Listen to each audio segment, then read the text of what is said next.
Welcome back to episode 6 of BrainWise, Our Lives Decoded. I'm your host, Cole Bastian. I'm joined by my co-host, Phil Dixon, and we are very excited to be back with you to talk about another one of our great episodes on all things the brain and decoding our lives. But before we dive in, Phil, how has the week been? The week has been chaotic because we've been having the cabinets put into the kitchen. And what with the amount of noise, the amount of dust, the amount of people coming in and going, and the dogs going crazy through all of that, yeah, it's been quite the week. It sounds like it. Do you at least have a bit more space in your home now in terms of the cabinets now being in their correct spot versus taking up the areas that you were relaxing in? Because I know you shared that with us last week. Yeah, so we no longer have a sort of maze to wander through in order to get from any one door to another.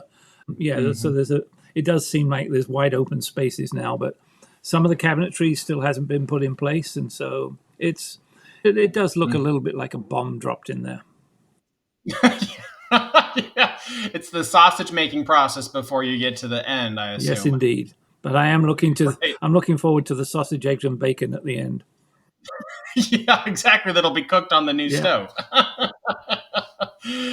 Joey and I, we've had a great week this week. We've been honestly just been focused on work and taking some time to also step back and focus on things that we're really passionate about, which has been, at least for me anyways, I'm really excited about. I've been focusing more on the things we're doing with my BrainWise coach and how we can promote that, and just doing some things from a cathartic perspective to really heal from some of the transitional things that I'm going through in life. And decided to write a book and try to do it in a fairly rapid pace here, but on some really transformational things that I was able to do with my team at the last organization I was with, or the one I'm transitioning out of as I move forward. So that's been exciting because I've been doing a lot of interviews, and I will say it's really cathartic to do the interviews and talk to the individuals, Phil, that have had such an impact on myself, but also been impacted by the things that we've accomplished. It's a part of the healing process and a part of as I go through this change. Didn't realize that it was going to be at first, but it has been really special. So it's been a great time. Good. I'm glad. Yeah. It's been good. And I look forward to reading the book. Yes, if you're open to it, I'll probably ask you to read pieces of it as we go along and give me feedback. Since you're a published author several times over, I would be happy to get some of your knowledge and expertise as I go along. I'm trying to write it fairly quickly so that I can use it as my swan song as I move on, but we'll see how fast I can get it done. That'd be great. I look forward to it. Yeah. And so, Phil, what's your brain wise or brain unwise moment from this week? Anything that comes to mind? Well, actually, a couple of things that come to mind. One is, and these have just popped into my mind in the last 5 minutes. One is, I had made contact with a new colleague about 4 months ago, and we had some fairly intense interaction for a while. And I had some health issues. She had some health issues. And we were scheduled to get back together again yesterday. And no show on her behalf. And so I did find myself feeling, and we'll talk about this in today's podcast, I found myself feeling rejected, and caught myself going, I know what this feels like. And we'll come back to that in a moment. Felt sorry for myself for about 2 minutes, changed the subject, laughed at myself, and moved on. Got some work done. So Good. That was the first one. The second one, I just realized, and we didn't even talk about this just now, and that is, so my sister has been publishing a book about our family growing up. And so it got published last week. Wonderful. And I got my copy this week. So I've spent a couple of evenings reading about the growing up in our family from the perspectives of my siblings rather than me. And that has been joyful. There's no other word for it. Emotional, but joyful. It has to be emotional. And congratulations to her. That's so exciting. And as you're reading it, are you seeing things in a different way and going, oh my gosh, I didn't realize that? Or you did realize it. It's just bringing and evoking emotion as you go All along of the above. the journey. All of the above. And there was only one out of a book of, I think it's 200 pages. There was only one comment. I went, no, that's not how it happened. Exactly. How special. What a special way to capture your story. So that was a very positive part of the week. Wonderful. I love it. And your brainful moment.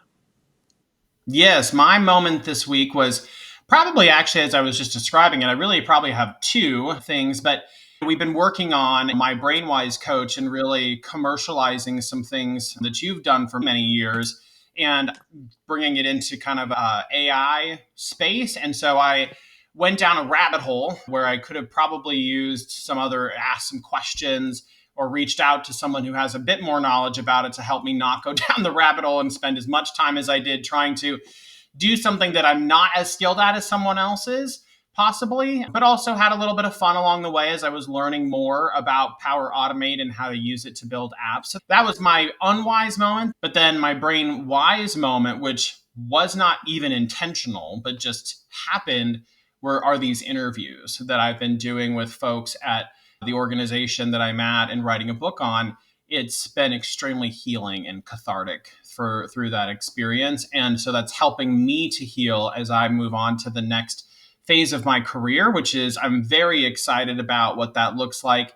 I'm also very excited for the organization that I'm leaving. So it's an excitement on both sides, but it's been very cathartic and healing for me. So that I would say is a brain wise moment. So a quick question I have for you then, Cole, and that is, Yeah. Are you journaling some of those experiences?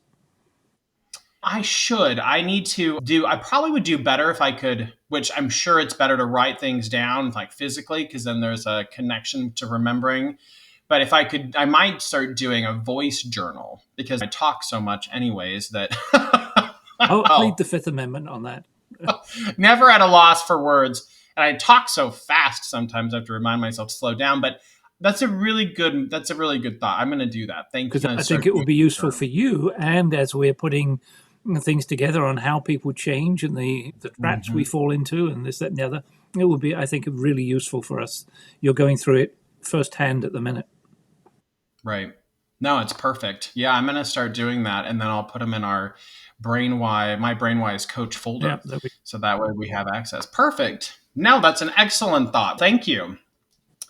Let's get ready to dive into our conversation and topic for the week, which is we started last week talking about the 5 driving forces of our brain, and we started with the first, which is protection. And then now we're moving on to the next, which is participation. And so we are really excited about it because when we hear the word participation, we often think of speaking up or joining a team or getting involved. But it goes a lot deeper than that and go along this journey of really understanding what is driving our brain and some of the decisions that we're making. So, Phil, are you ready to dive in? Absolutely ready to participate. Oh, perfect. That was good. Not even planned either. So, Phil, why does the brain care so much about being trusted and being around people that we trust, or maybe in another way, why does feeling of being a part of an in-group matter so much to it? It probably goes back a million years. So let's go back pre-evolution to what was going on. And we were talking last week about feeling protected. Well, part of the way we feel protected is being part of a group or a team or I know it's not particularly politically correct to call it that way these days, but a tribe, some collective group of people that we are like and that we like and that like us. And so that, in many ways, those tribes of old were the ultimate in-groups. And it was mutual trust that we could develop and be part of. I was actually watching a show last night, and it was about growing Scotch or making Scotch on the Isle of Islay off the west coast of Scotland. And they were talking about there's only a few hundred people live on the island. However, there is no crime. And they trust each other immensely. And when the interviewer said, why is this so? They basically said, if anybody committed a crime, they'd be thrown out. Not only would they be thrown out, but any offspring they have or siblings would be disenfranchised from the tribe. And I think it's a modern day equivalent of that very powerful in group, and so people enjoy being part of a tribe. Now, we're all different, as we've said many times.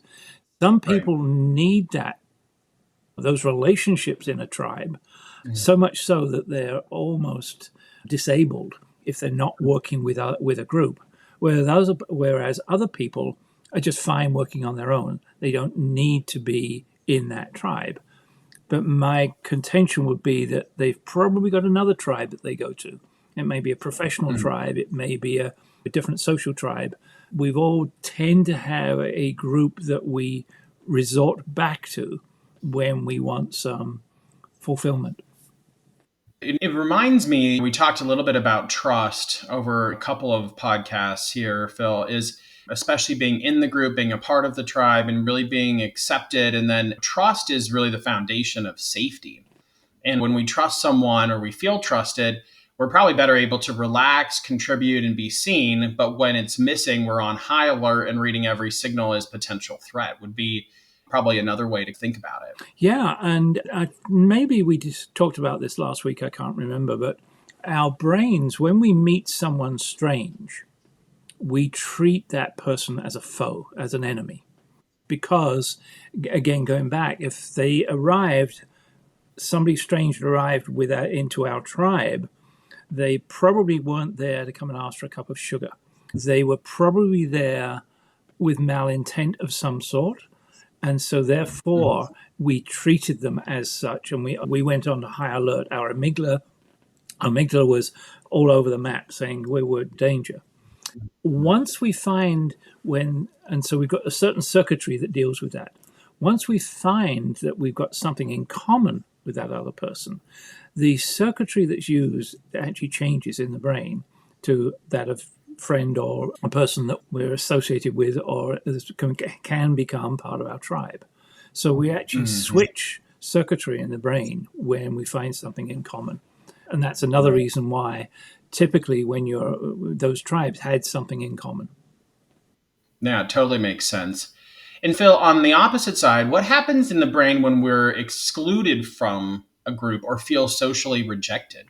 So actually, that's a lot of the work that's been done on participation, which is what we call participation, stemmed from the original work on rejection.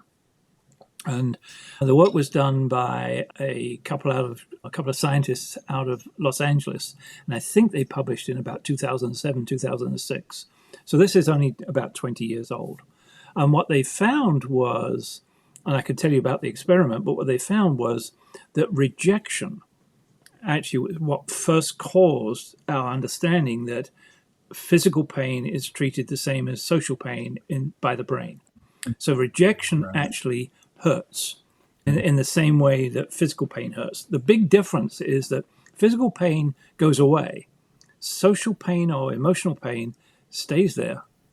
And I bet that if I knew more about you, I could take you back to an event that occurred when you were 14, and that emotion would come roaring back. And the emotional pain sticks with us. So bottom line is when we feel rejected, and how they did it was they had a computer game. I don't know whether we've ever talked about this, but there was a game that was going back and forth between three apparently equal players. Me, person B, person C. And the ball would go back and forth. We'd be playing sort of three-way tennis. And then gradually over time, person A and B, it turned out they weren't people, they were computers. And they started just playing with each other and left me alone. And that was, at the time I was it wasn't me, but the players were in an fMRI machine, and we logged what happened. And it was part of the prefrontal cortex that got illuminated, and that's where the rejection knowledge came from. So that's how a lot of this started pivoting around that particular experiment. It's really interesting because I think sometimes a lot of us will downplay, Phil, how real and disorienting being rejected is, or how being excluded can be, whether it's being left off a calendar invite or not getting a nod in a meeting, or just all these small moments of exclusion can really chip away at our sense of what matters and of us mattering. And so I think when we talk about it from an organizational perspective, that's why inclusion really becomes non-optional, because it creates psychological safety as well as all of the other benefits that come from doing it. But it really, I think, starts there is if we include people and ensure that we're intentional about it, then we can help protect people from feeling rejected in this way. And it happens so very quickly. And I'll go back to one of my past experiences, many 30, 35 years ago. I was in a company where one of my colleagues was South African and our boss was Swedish. And I'm English. And those three countries play a lot of squash. And so we started going out twice a week, and we play squash 7 o'clock in the morning for an hour before going to work. We had been doing that for probably 3 or 4 months before one of our other colleagues came and basically said, she didn't put it this way, but now I understand, I feel rejected. I feel you've got an in-group and I'm on the outside. And I didn't even know we had brains at that time. I basically said to her, you're welcome to come and join us and play squash. She said, though, that's not the point. So we can get ourselves into almost like a no-win situation by forming those little in-groups. And they happen quickly, and they happen by accident. If you're a boss and you've got 2 or 3 people that you always go to with the difficult challenges and difficult problems, what about the people that you don't go to? What about the companies that say, let's have a future leaders program? What about the people that weren't selected? So we form, either deliberately or accidentally, we form in-groups or those little tribes, and then we suffer the repercussions. Which I think it'd be interesting to talk about at some point from an organizational perspective. Because future leader programs or those things are, to some degree, they are important to help an organization from a succession planning perspective, but it can have that impact on those who were not selected. So how do we help people mitigate risk in that way, or to ensure that those people who maybe weren't selected for that particular program, but they're being developed to maybe one day be able to participate and setting them up for success in that way, so that at least we're doing some kind of mitigation of how they might be, the risk of them feeling that way. Because then obviously productivity and all the other things that we know from a business perspective need to happen are starting to go down.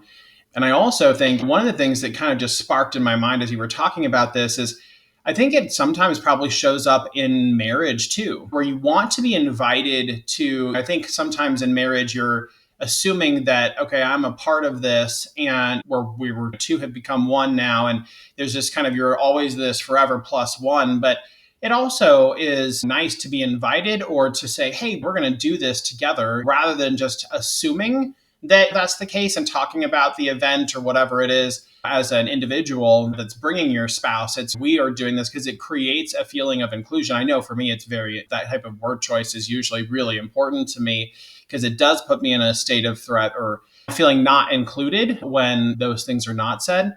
So I just think it's very interesting that it can show up in all areas of our life, just somewhat manifest differently. Yeah, and so it actually manifests a couple of ways. I'll give you a sort of slightly humorous. Again, in that same company, a guy that worked for me, I came to him on one occasion and said, we're having this meeting, do you want to be there? And he said, no, I don't think I need to. He said, but I might choose not to dance, but I like to be asked. And I think that's the asking of inclusion, I think, is fairly important. How we do it, I think there might be some fairly simple ways. We both know a mutual colleague of ours who turns around to everybody and says, you start with an A. In my book, you're there. Your possibility is to lose it. And so I think if you turn around and say, hey, we're all equal. Now, with all that said, we probably we can only run 20 people at a time through this program. We're going to select some people, but everybody will have the opportunity.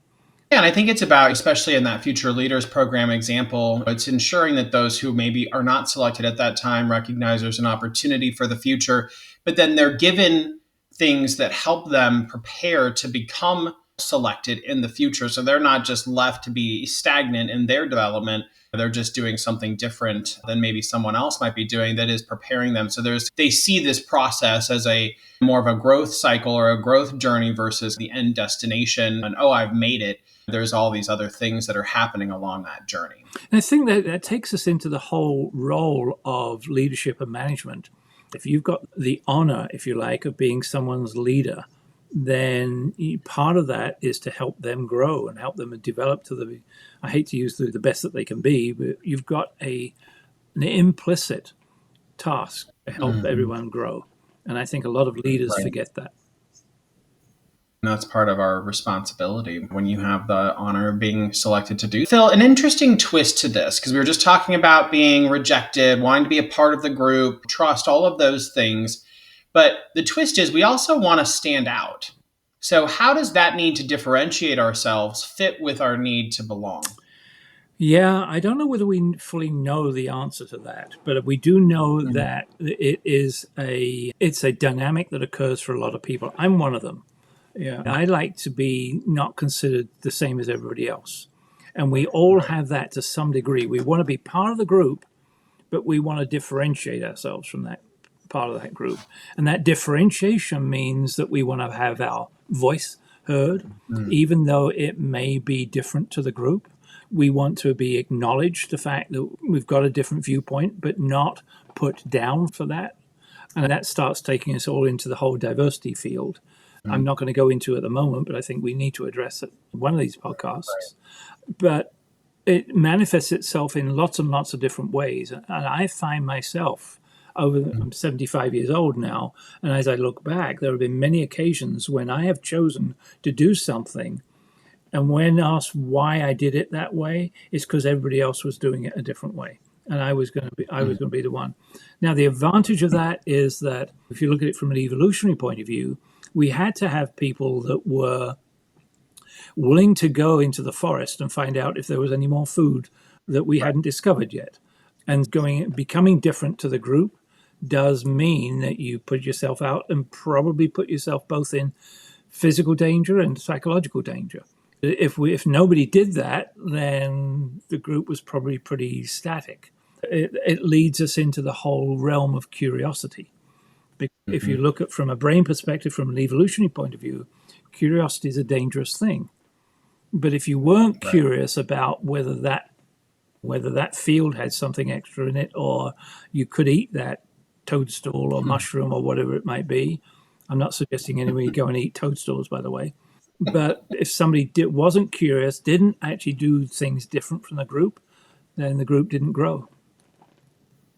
It's interesting because it sounds like it's a fairly large paradox of being human, because we want to fit in, but we don't want to disappear, be seen, but not judged.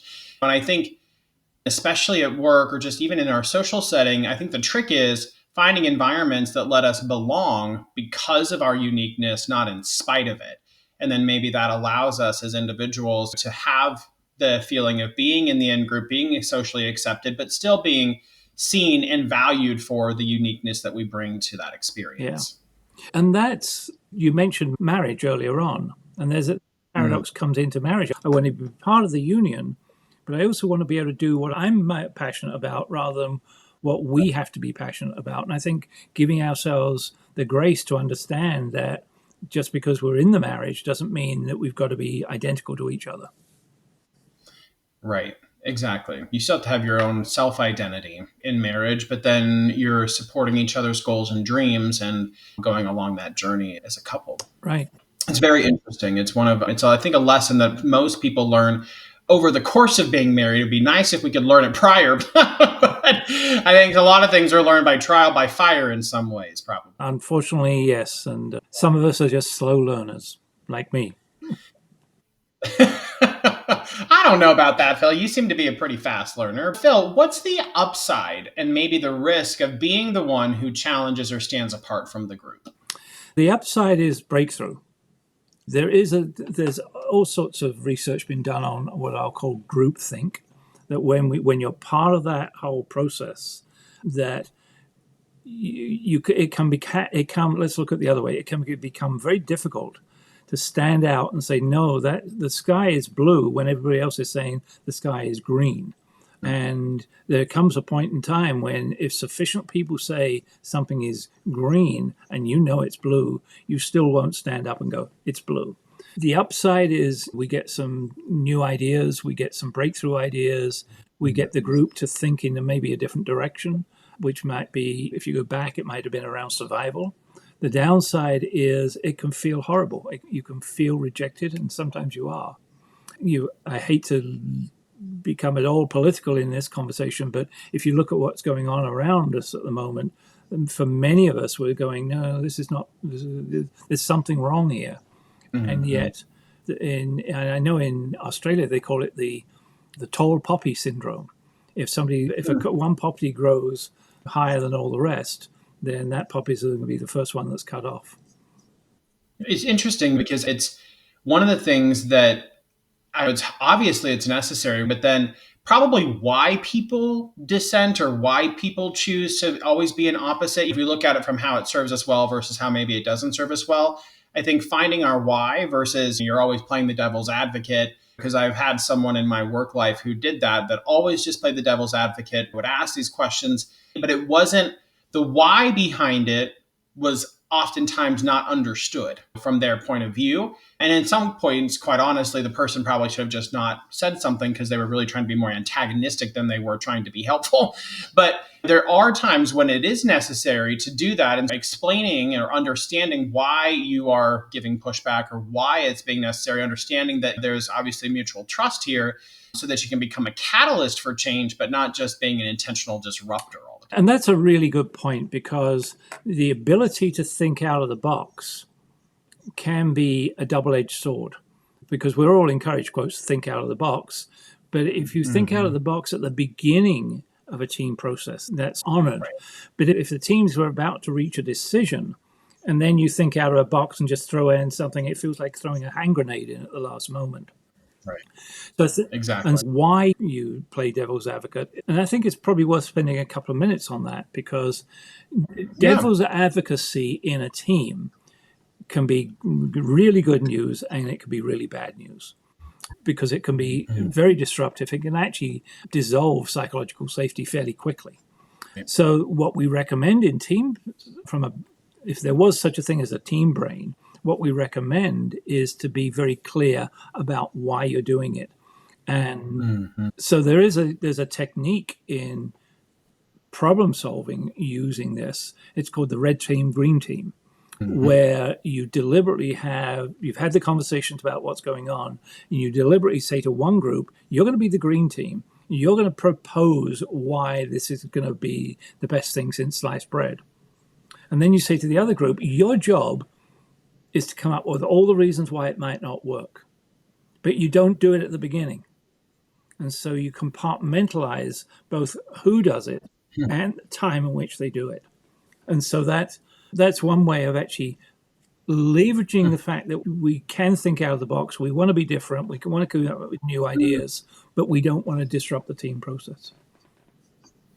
And Phil, red team, green team activity or exercise in many workshops that we've facilitated together, and it just dawned on me now as I'm thinking about this, I'm curious about the application of something of like that, maybe with a minor alteration, but in marriage. And when you're looking at, okay, we have a problem that we need to solve, applying that same thing where right now we're going to be on the green team and talk about why all the things that it's going to work and present the ideas and go through all of the information that is more on probably the supportive side of it.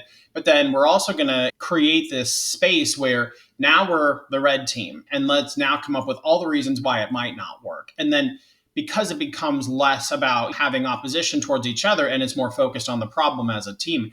I'm just curious what your thoughts are on that. There is actually another exercise, I don't want to get into it in detail, where effectively we do that, where we basically turn around and you propose or you posit an action that you're going to take. Doesn't matter which way you go, just posit the action. And then you say, so we're going to do X. We're going to go to Rome for our vacation. And then you go into that process that you were talking about. What's the best thing that can happen out of that? And then we'll explore that. And then what's the worst thing that could happen out of it? And so you actually you start from a resolution point of view and then have the discussion rather than good news, bad news, or whatever it might be. So lots of ways. And each couple, each team finding the way that works best for them is critical as well. Because what works for one team doesn't necessarily work for another. What works for one couple might not work for another. Okay. So, in terms of that, one of the things that my wife Kathy and I used to do when we first got married, we actually stole from a Bruce Willis movie. I think it was called "What About Us?" And on every Friday evening, they would have a discussion. What was your highs and lows for the week? Mm-hmm. It's not a dissimilar thing. We did that for probably a couple of years, and what it does is it brings out those differences Mm. and puts them on the table in a relatively unemotional way. Right. Exactly. Because those emotions can get a bit squirrely. Sometimes Just they can run away from us. just occasionally. Yeah. Oh, goodness. Let's talk about teamwork. So, why do some people thrive on teams while others prefer flying solo? It almost comes back to that same thing: is we've all got a preference. If you think of a spectrum that is, Mm-hmm. hey, I want to work 100% on my own, and the other end of the spectrum is, I want to work 100% on a team. And Mm-hmm. some people can find that if they're the type of people that want to work on a team, they get disabilitated if they cannot work alongside someone. Whereas some people, if they work on their own, they do not want to be working with somebody else. And it could be all sorts of issues, but we all got a point on that spectrum, which is important to us. Right. When we are working on our own, sorry, let me back up a moment. Who want to work on their own tend to have certain characteristics.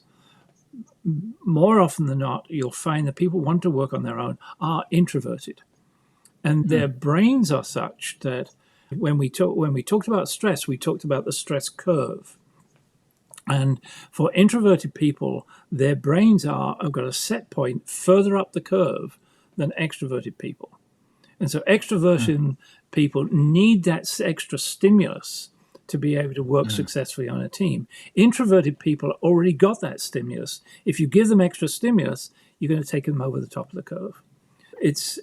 There's very good brain-based reasons why people want to work on their own. We live in an extroverted world, and we tend to promote the thinking and the dynamics of extrovertism as being good, and the dynamics of being introverted as being bad. And there's a super book Right. called Quiet by Susan Cain, where she talks about the need for introverted people to actually probably work on their own. So when we're now in a remote environment for a lot of people working, it works really well for introverted type of people. They're happy working on their own in their own office and not being interrupted. Whereas for the more extroverted people, they want to be engaged. Excuse me.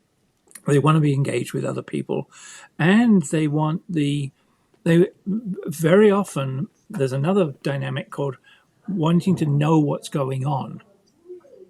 And so if people want to really know what's going on, and they're extrovert and they want to be included as part of the team, that becomes a really Right. powerful driver for them. Yeah, I know for myself, obviously, I'm a very much a team. I do better when I'm working on a team than I do working solo, which just always have been.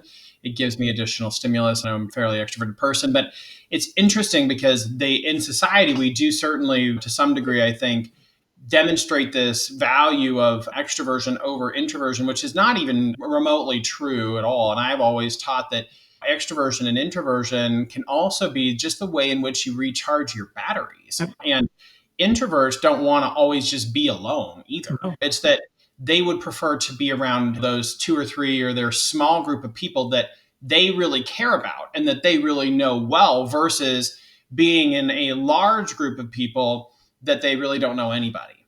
And so that having that difference and understanding, I think, is important to understand that neither are better than the other. It's extremely important that we have a healthy balance of both. And honestly, just be excited about who you are. And that's very true. I'm actually called an omnivert because I can behave like an extrovert. But when at the end of the day, when I want to get my energy back, I want to be on my own or with one or two other people. Right. And we tend to, oh no, at the end of a day, let's go out party and let's go out and have a beer together. I'd just as soon go and have a scotch in my own room. But understanding Exactly. and allowing people, that's the way they want to operate. Just because they don't want to be with you doesn't mean they don't like you. 100%. And so, on that note, Phil, when we think about that, obviously it can come up with, there can be some self esteem things that are happening, impact us in our own self image. But what is the relationship between self esteem and how we compare ourselves to others in this kind of general space? Wow. How many hours do we have? So, first of all, we all have a tendency to compare ourselves to others, whether it's Mm-hmm. you, and sorry, I'm not picking on you, but whether I got more hair than he does, or whether he's taller than I am, or better looking, or she's got blonde hair and I don't like that, or he or she has got a bigger house or a better car. And we are all comparing ourselves almost on a not a minute by minute, but we do that frequently. We all do it. Whether it actually influences what we do is a different question. And so recognizing that we do, yeah, that person is more successful. There's going to be somebody who's more than any dimension you want to talk about. Some of the ways it manifests itself are actually quite curious. One of them is, so in many states, many countries, there's a thing called minimum wage. And every so often there's a discussion about whether we should raise the minimum wage slightly. Right. And when they did the research on who resists, why would anyone resist an increase in minimum wage unless you don't want to pay your workers enough? Well, some of the people that are the biggest resistors are the people who are earning just above minimum wage, because they want to still be compared. I'm earning above minimum wage. I'm above, right? And so Mm. that's the level at which it comes out and manifests itself. There's been all sorts of research done on that. There's some great papers written on researching why we have that need. It manifests itself, we call it keeping up with the Joneses. And so, yes, we all do it. If you can catch yourself doing it and then go, actually, it's not that important. And I think it's only human. I think the challenge becomes is when comparison becomes the primary mirror that we look into. It then distorts our reality of what we're seeing. Because I've coached or had conversations with many professionals who are highly accomplished that still compare themselves to others and feel less than because someone else seems to shine brighter in the moment, or they have this versus this. And the part that I always try to help people understand is the key is shifting from comparing ourselves to what is the contribution? What am I here to give? Not what am I here to prove? Right. And that seems to help people navigate differently through that space. And I think it's probably worthwhile stepping back a moment and talking about the difference between self-esteem and self-confidence. Self-esteem is about who I am, and no one can change that other than you. I think it was, who was the first lady that said, nobody can make you feel bad without your approval? Eleanor Roosevelt, I think. You're absolutely right. Yes, I think it was. That's all about self-esteem. Self-confidence is about what you do, your abilities, your skills, your mastery in certain subjects and things. You can get self-confidence, but those are two separate things. Right. And I think I don't know whether I've never thought about this before until this moment. I think our need to compare ourselves to others is all about our self-confidence, not about our self-esteem. Probably in a lot of ways. Yeah. Makes total sense. Be great to hear from our listeners about what makes them have self-esteem, or what gives them self-esteem, what gives them self-confidence, and in what ways do they tend, or what causes them to lose it. Absolutely. That'd be amazing feedback to hear, and we could certainly anonymize it. So certainly send it into our email, which is questions@mybrainwisecoach.com, because we'd love to hear your thoughts specifically on that comment. And Phil, what happens when we don't feel seen or valued, especially by the people who matter most to us? Again, it's exactly the same as rejection. I hate to emphasize this so much, but when we don't feel, we talked about the game was a rejection. If we're not seen by others, valued by others, it just feels like rejection again. And that can be small stuff. A leader walks in through the front door every day and says good morning to the receptionist. And one day she doesn't acknowledge the receptionist. She walks straight by him. That guy's going to feel rejected. She may have absolutely 100% of good reasons why, but that's how it manifests itself. That person that was important to me doesn't talk to me anymore. Some people are way more sensitive to that than others. Some, especially in marriage, we can say something or do something which is outside of the norm, and all of a sudden that other person interprets, or I've just been ignored or rejected or whatever. And we think it doesn't take much to actually trigger our brains off and release that little bit of cortisol, which actually makes us feel like we're in a threat state. It's interesting because in marriage counseling, they call it, or maybe it's even just relational counseling, but turning towards versus turning away. And when we turn towards our spouse or our significant other in a conversation, that could be putting our phone down, it could be turning the TV off, it could be focusing in on the conversation. People feel accepted, they feel heard, our spouse feels accepted and heard, and they feel like they're able to express what they need to express, and there's an engaged conversation. But even a simple act of walking away while your spouse is having a conversation, or beginning to put your focus on your phone or on the TV or on the kids or the dogs when there was a serious conversation that was happening or there was an emotion that was being expressed, that can oftentimes feel like you're turning away from your spouse, which then obviously in this case can trigger off a feeling of rejection. And so it's extremely important to remember, especially in the interrelational dynamic, that there's the how are we turning towards each other and really looking for those moments of connection. Even if in the moment we're in experiencing what we're experiencing, how do we just take a moment to pause and take that time to focus on what matters most? Because a simple I see you, or I hear you, or I acknowledge you can truly change someone's entire experience. And I think I call it enveloping. And I don't know if it's the right term or not, but my recommendation for people is if you do have to turn away, and there's sometimes legitimate reasons why. I'm going to turn away because I happen to see there's a lion just passing through the doorway over there. Or the kitchen is on fire. Whatever it might be. Yeah. But if you actually Right. make it explicit rather than implicit, you say, hey, I'm sorry, I'm not ignoring you, but I have to do so and so. Right. That, if you're doing it up front, putting an envelope around what you're doing, can actually save huge amounts of distress and tragedy later. And I would probably add on to that. I'm not ignoring you. I'm going to step away and do this. I will be back in X, or I'll be back and we'll talk about this. Because you're acknowledging still that there's something happening, but that there is something that needs to be taken care of, and recommitting to coming back and having that conversation and not leaving it open-ended. Right. Especially if one of you is challenged in one of the senses.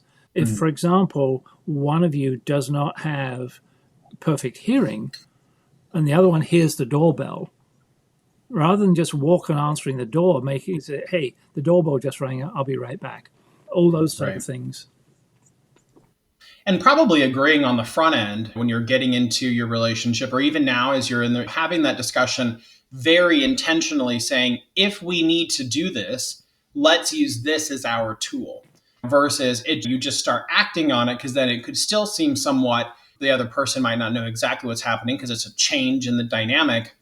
But if you have a conversation about it and set those expectations on the front end, it probably is going to set us all up better for an overall experience when we do get into those moments. And that particularly we can take that back into team building at work.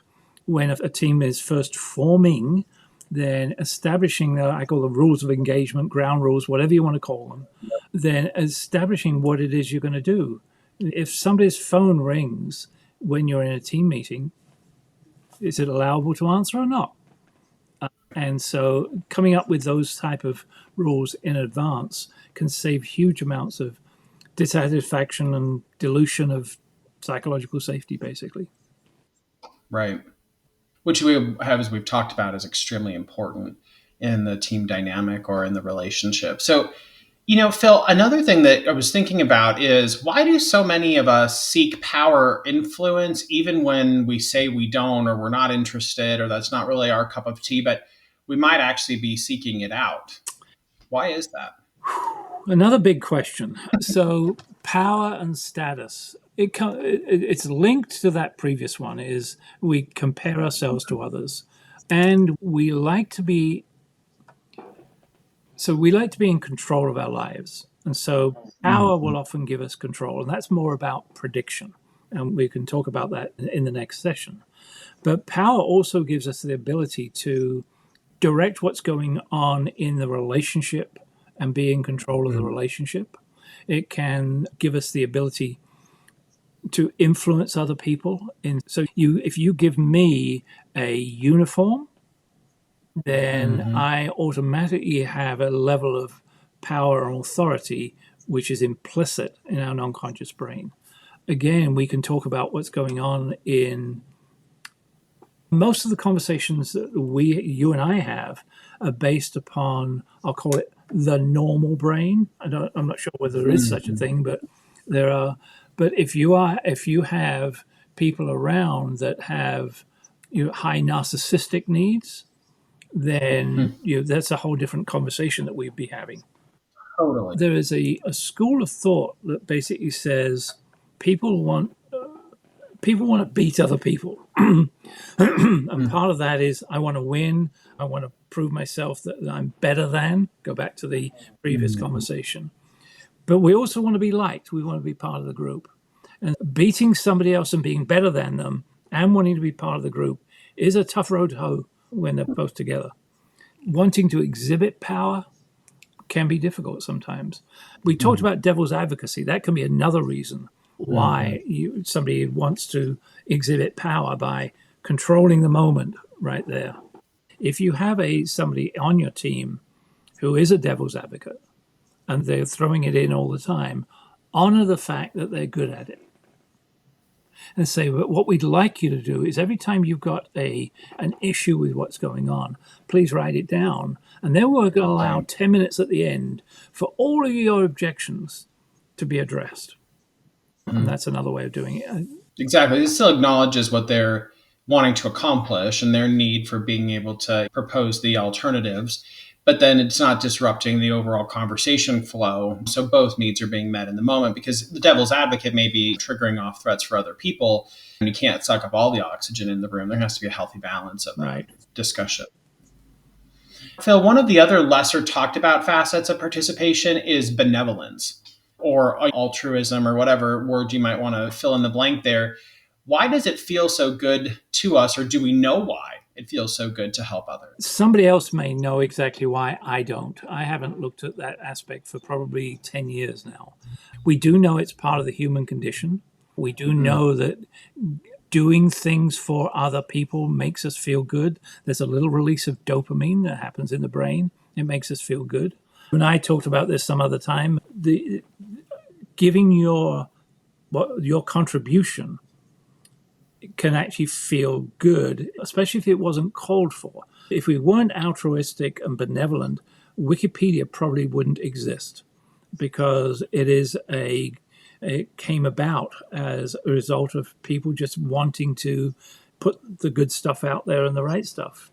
In Mm. fact, I think Microsoft were building an encyclopedia and they gave up because of how successful Wikipedia was becoming. Hmm. So altruism seems to be a drive we all have.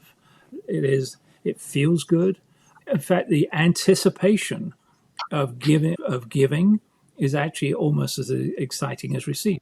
Hmm. So the Right. build up to Christmas, I'm going to buy this for somebody, actually gives us a little hit of dopamine as well. Don't know exactly why. I am sure that someone out there can link it back to an evolutionary need, but I'm not aware of it. It was one of the things that kind of struck me as this is just a guess on my part. I wonder if it helps us really feel that we matter. It reinforces the need that we are included, that we matter, we are a needed part of this conversation. And I think the other part too is just as human beings, I think we get the best sense of self satisfaction when we put ourself aside and we focus on the needs of other people. And so, and I think that it probably maybe goes back to feeling mattered or needed. Yeah. And I actually worked with a guy whose number plate was others. Now, he didn't always exhibit that, but he intended to. And Phil, as we wrap up our conversation on participation, we've covered a lot of facets, and there's really probably several others we could go into, but there's one more I'd like us to just touch on, which is there's also this fear that many of us carry of being seen as incompetent or even a fraud. Do we know why this is and why it's so common? And maybe what impact does it have? Being seen as stupid, being seen as a fraud, being found out. First of all, it tends to have a label called the imposter syndrome. It's widespread. Many of us have it. Why am I the person? Someone's going to find me out. So the fear of being exposed, they all get wrapped up in that same thing. I could talk more about the impact it has than why it happens, just to honor the fact that, yes, it does. I was coaching a guy who was a VP of sales, very successful. He was probably earning $400,000 or $500,000 a year. That's successful in my book.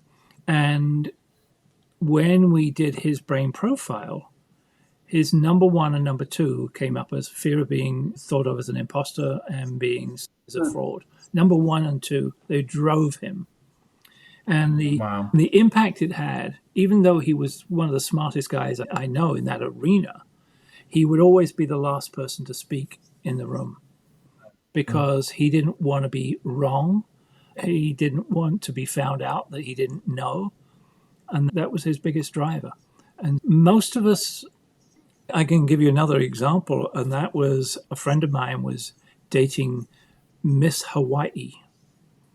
And we got to spend some time talking to Miss Hawaii. That's 20 years ago. I don't know whether that competition still exists. And she didn't think she was very beautiful. So first of all, we're really bad at self-assessment. It's very difficult for us to be self-assessment.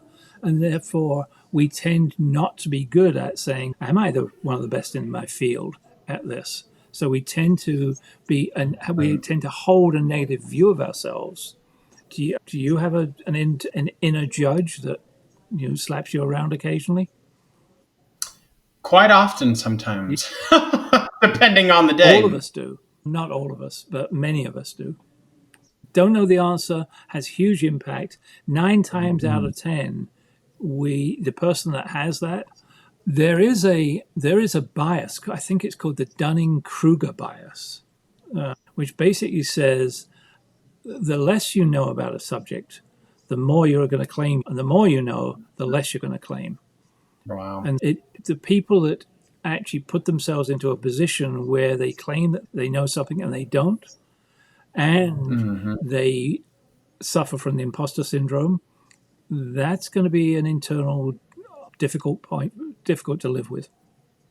We were talking about self-doubt and how we see ourselves and then how that can manifest in imposter syndrome. And I think it's interesting because one of the things that I know to be true, or at least I believe to be true about all of us, is we all really want to be worthy of love, worthy of being cared for, worthy of fill in the blank. But I think in this particular piece, we want to be worthy of the trust that others place in us.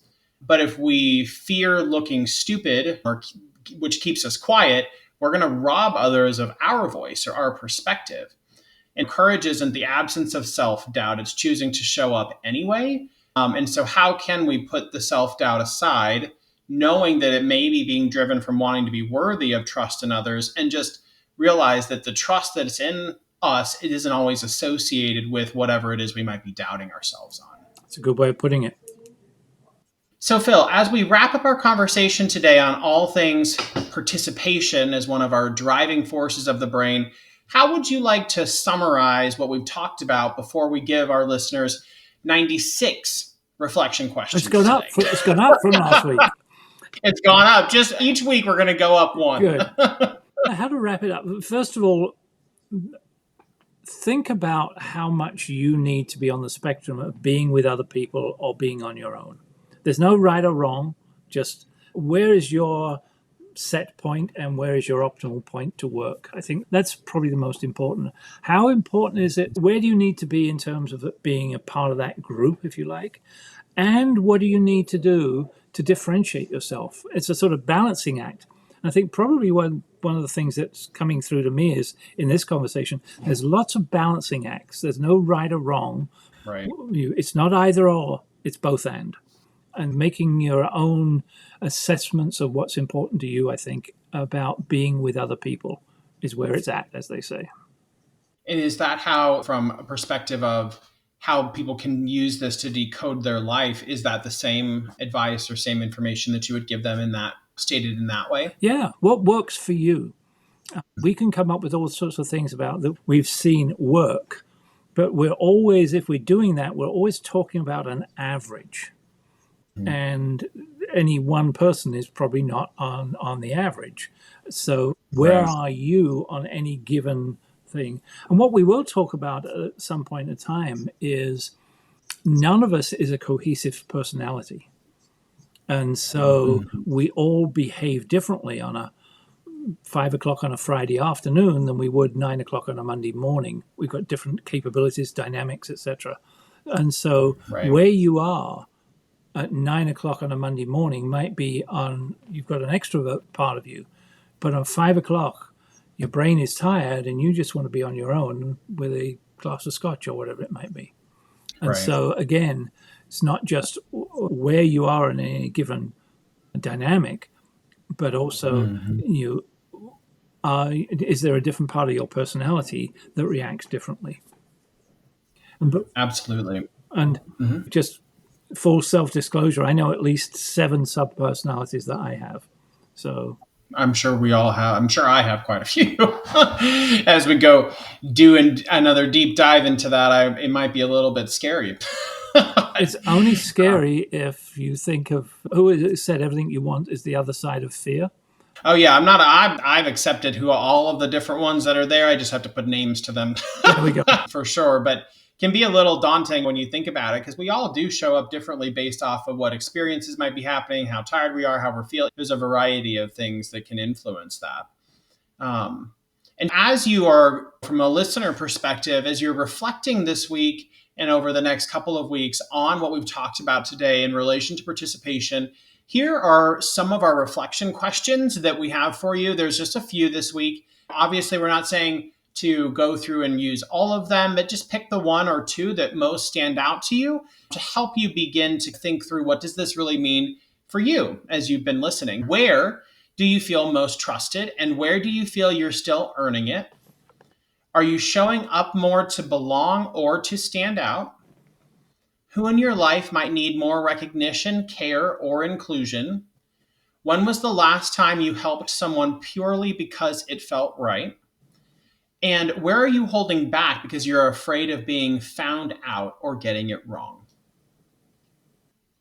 So that's our episode today on participation, the second of our 5 driving forces of the brain.